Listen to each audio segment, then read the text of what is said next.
serious. Individual financial logic fails at the global scale.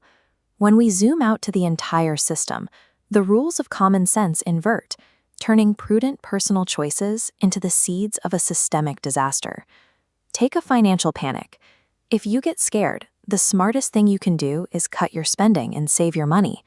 But if every person in the country makes that same move simultaneously, businesses lose their customers, go bankrupt, and lay everyone off. This is the paradox of thrift. Your attempt to save money, multiplied by millions, triggers a depression. To understand wealth, we have to look past the individual consumer and examine the aggregate, the massive, invisible forces moving above our heads that dictate the flow of money worldwide.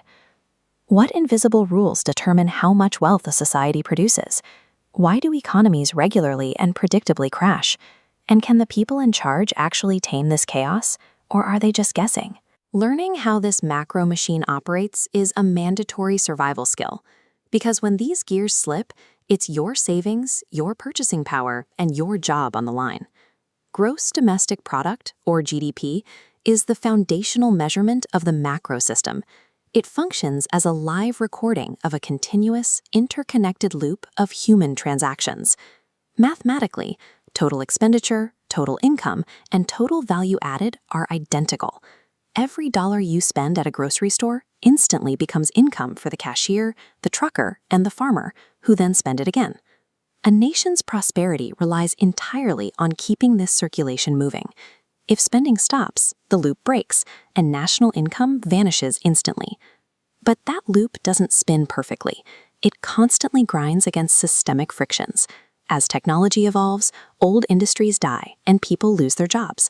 Economists call this structural unemployment, a natural byproduct of innovation and creative destruction. The severe threat is cyclical unemployment. This occurs when the entire system suffers a catastrophic drop in demand. Factories don't close because technology is obsolete. They close because no one is buying. Millions are stripped of their livelihoods by a failing system. On the opposite end of the spectrum is inflation. Even when factories are humming, a rising price level quietly erodes your purchasing power. You hold the same amount of cash, but it buys you less of the world. Every economy exists in a fragile state of tension. Push too hard one way, and you suffer the quiet erosion of inflation. Push too hard the other, and you trigger the violent devastation of mass unemployment. This is the business cycle. Economies naturally oscillate between rapid expansion and harsh contraction. We can track how an economy tips from its peak into a self-reinforcing downward curve, causing spending and incomes to plummet until hitting the absolute bottom, the trough. These swings are amplified by overconfidence bias. Nearing the peak, investors assume growth will last forever and borrow massive amounts of debt to maximize their returns. That heavy leverage ensures that when the market corrects, the crash is catastrophic. In 2008, this theory became reality. Over-leveraged bets on the housing market unraveled, bringing trillion-dollar financial institutions to their knees and freezing global credit overnight.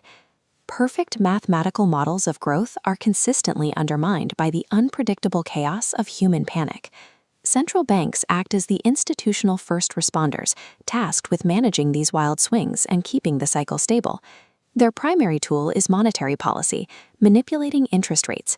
If the market overheats, they raise rates to make borrowing expensive and cool things down. If the economy is depressed, they slash rates to make money cheap and stimulate spending. But this tool has severe limitations. Adjusting the cost of borrowing money can nudge human behavior, but it cannot fix underlying structural rot, broken supply chains, or obsolete industries. Central banks wield immense power over global wealth, but they are ultimately operating blunt instruments, not precision tools. In the post-2008 era, we've seen these models struggle. Despite holding interest rates near zero for over a decade, central banks in Europe and Japan repeatedly failed to produce their target results, forcing them to experiment with extreme, untested policies. The macroeconomy is a living, volatile organism. It can be influenced and prodded, but it can never be perfectly engineered or fully controlled. These massive forces dictate your salary growth, the value of your savings, and your future security.